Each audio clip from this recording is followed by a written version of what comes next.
The Rambling Geordie. Zack Polanski is probably the biggest threat to the democracy of this country that you've ever known.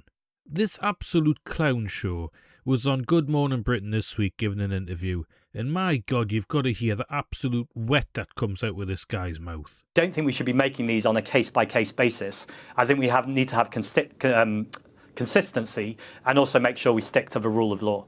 So I'm not sure, would you deport him and go by any means necessary or not? Well, as I say, that would require a threat assessment, and if he is still a threat, then he shouldn't be out of prison at all. Well, the victims say he is a threat. Right, and he committed those crimes in Britain, so it makes sense to me that as a British citizen, he stays in a British prison. I accept there may be more detail that I'm not privy to. I'm not, the Justice Minister or in the Home Office. You wouldn't deport him then, and you wouldn't withhold aid as a result of that? Well, if he's still a threat, it doesn't make diplomatic sense to me for him to go be a threat somewhere else. It makes sense to me that he's maintained in prison until he's not a threat. He hasn't got British nationality anymore. That was removed, wasn't it? That was one thing they could do, but they can't force Pakistan to take him back. So what would you do if you were in government in this particular dilemma? Well, I think the first thing to make sure is that our prisons aren't overcrowded, and the way we do that is by reprioritising. Different problem, though, isn't it? That's what all governments want to do. I mean, come on, is anyone in their right mind actually going to believe a single thing that this guy says anymore? He sat there while I've asked him straight, would you deport the Rochdale Grooming gang ringleader? And what does he do? He squirms, he wriggles, he comes out with the usual politician word salad, or would require a threat assessment. If he's still a threat, he shouldn't be out of prison. Then, when they tell him that the victims say he is a threat, what does he say? Well, he committed those crimes in Britain, so it makes sense he stays in a British prison.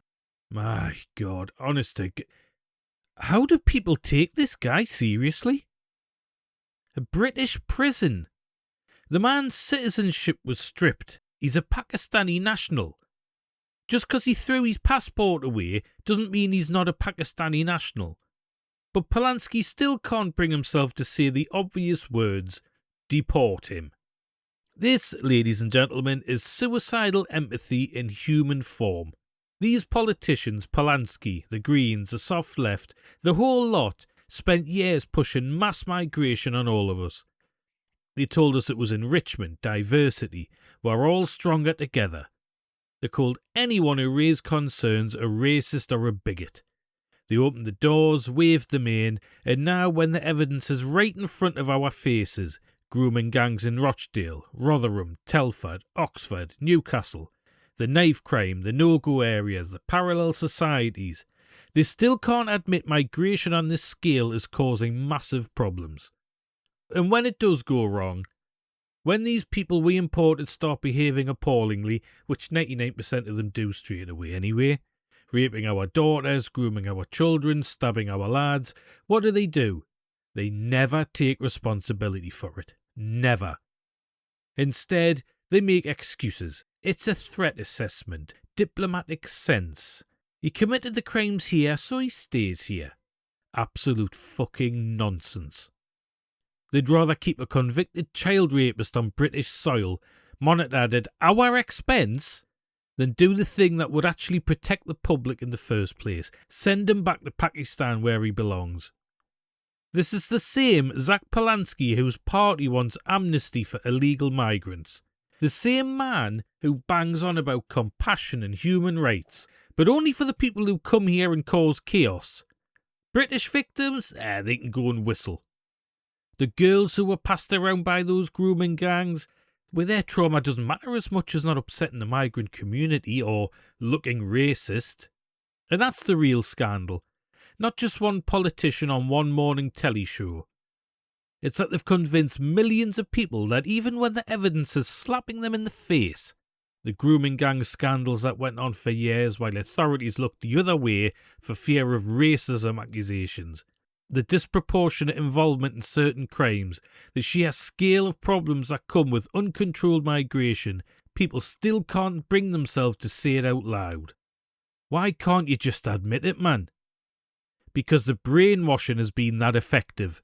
Decades of diversity is our strength. No such thing as British culture. Anyone who complains is far right.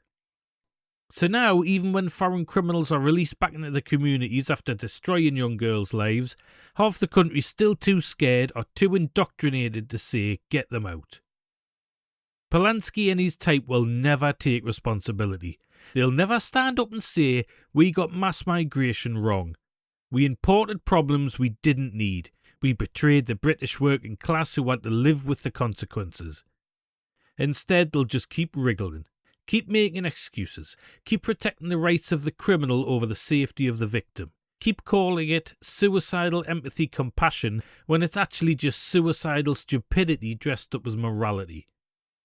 We didn't ask for this. Ordinary British people didn't vote to turn parts of our towns into grooming hotspots or to have our taxes pay for monitoring foreign sex offenders who should have been deported years ago. But that's what we've got, isn't it? Because politicians like Zack Polanski put ideology above the safety of the people they're supposed to represent. Wait, man, it's time we stopped listening to these people. It's not like the evidence is hidden. It's not like it's subtle. It's right there, in Rochdale, in the court cases, in the victim statements, and in the statistics that the establishment tries to bury. Migration on this scale is causing problems. Pretending otherwise doesn't make you kind, it makes you fucking complicit. Palansky won't say deport the grooming gang leader. Fine. Then the British people will have to say it louder and louder until these clowns are forced to listen, or better still, until they get out the fucking way. If you like that, guys, subscribe to the channel if you haven't already. Drop a like if you liked it, and I'll catch you later in the week. Cheers. Don't be daft, man.